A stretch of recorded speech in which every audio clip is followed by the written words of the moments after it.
the iconic Lady Gaga and Cyndi Lauper.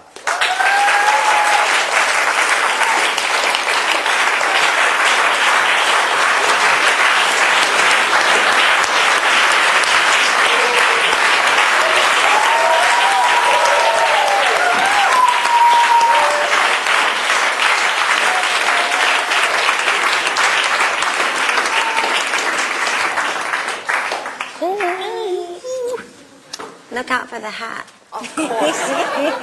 How could you not? Okay, girls. Here we go.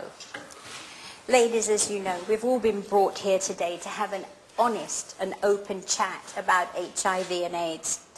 Your fans have literally sent in hundreds of thousands of questions via Facebook and Twitter for you to answer them, and we've picked out what we felt were the most honest and interesting questions for you today. So let's start. You ready? All right. Right, come on.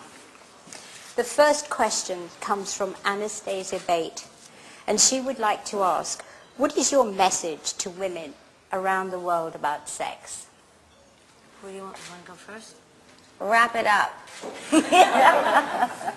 It's not complicated, it's just a fashion statement. I think what's so amazing about the Viva Glam campaign this year and the MAC AIDS Fund, with Cyndi and I doing it together, is that at this moment in time, women are at the highest rate of infection. And we are the demographic that is most affected. And Cyndi and I represent.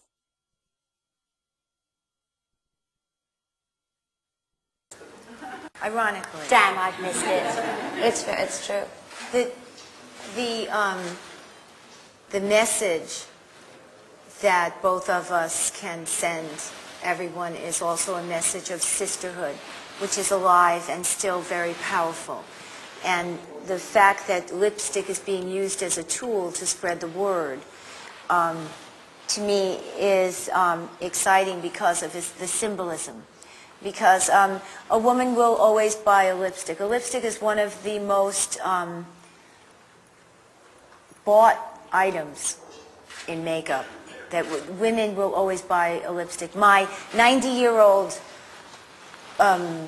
mother-in-law uses lipstick. I send her lipstick, although I don't send her a condom because she's not active right now. But she might be. You never. Now that's another thing, you know.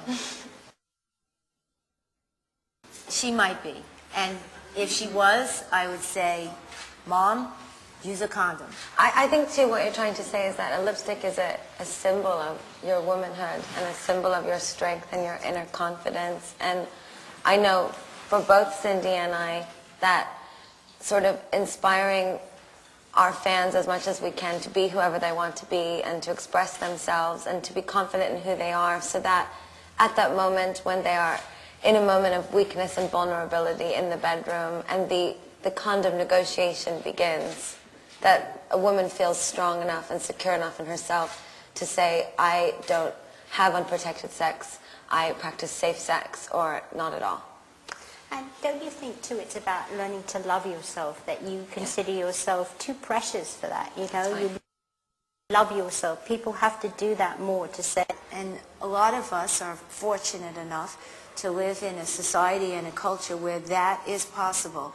But there are other women around the globe who do not have and are not afforded that kind of negotiation. And so for those women, the MAC AIDS Fund is working with a pharmaceutical company that is developing a female condom. So no longer is there a negotiation. It is now in the woman's hand to protect herself, which is something that we need, because women economically and physically sometimes are always on the negotiation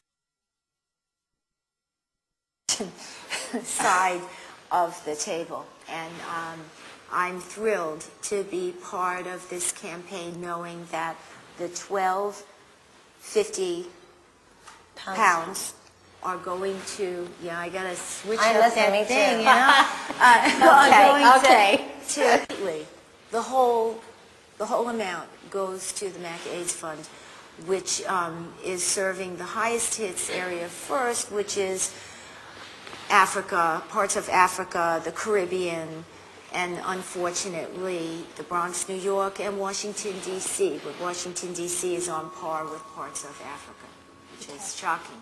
All right, our next question is from Rita Stem, and she says, with the awareness of HIV and AIDS being around for such a long time, do you think that it is still, people are still aware as they were in the 80s?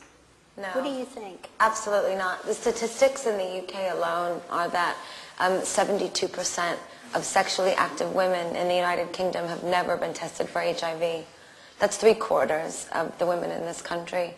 And 82% of those women who are in committed and monogamous relationships say that they also do not practice safe sex.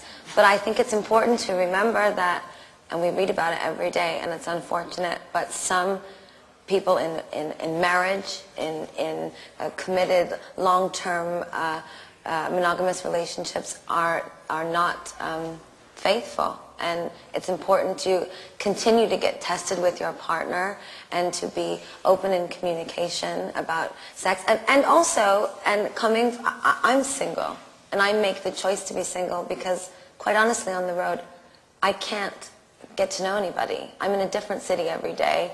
If I meet someone, I don't have nearly enough time to get to know them. And even Lady Gaga can be celibate. It's okay not to have sex. It's okay to get to know people and then feel all right about it. And you don't have to have sex to feel loved. Like Sharon said, you have to love yourself. And two, I think that one thing that you said earlier on was that it's cool to be tested. Yeah, you have to. I mean, you just have to. It's delusional to live in your own kind of bubble of a world where you're invincible and it won't happen to you. This is not a gay disease. This is a disease that affects everyone, and right now it's mostly affecting women. And, you know, you get tested. If you don't get tested, that doesn't mean that it's going to go away. So you're better off getting tested and just find out. There are many things that you can get tested for, that are sexually transmitted. So as a woman, you got to do it. You got to take care of yourself because you know what? Happy people don't self-destruct. And we want happy people on the planet. We promote self-empowerment. Lipstick is self-empowering. Liberation. So you know what? You want to be liberated, you want to be happy, you got to take care of yourself. You got to love yourself first, and then you can love other people. Very true. Okay, our next question is from Lizette Garcia. What do you feel is the biggest sexual challenge for women right now? Well, the fact that you have to negotiate to wear a condom, somebody else to wear a condom, that's huge. And the fact that, honestly, there's two different standards for men and women, although men are in peril too if they're going to practice unsafe sex. But they can put a condom on, but what if you're with a partner that doesn't want to wear a condom? And, you're a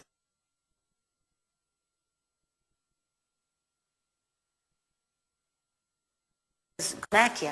I had a little less of a serious But you answer. see what I mean? I was going to say the orgasm is the biggest obstacle for females in sex. Oh, I'm just listening. All right, let's hear about that. Let's hear all about it. Listen, I want to be realistic because listen, it's women talking about sex, right? And the ads are not like these really serious, it's not a really very serious ad campaign. It's fun and it's beautiful and it's colorful because sex is fun and beautiful and colorful, and we want to talk about it. But what I just said in sort of retrospect, it's women have the short end of the stick. We're the receivers. We're sort of taught through the media that we can't sing about sex, or we shouldn't portray sex in the way that we dress or the way that we speak. But nobody had a Trojan attached to the Rolling Stones album when it came out. It's very important that we remember that women can be just as strong as men. And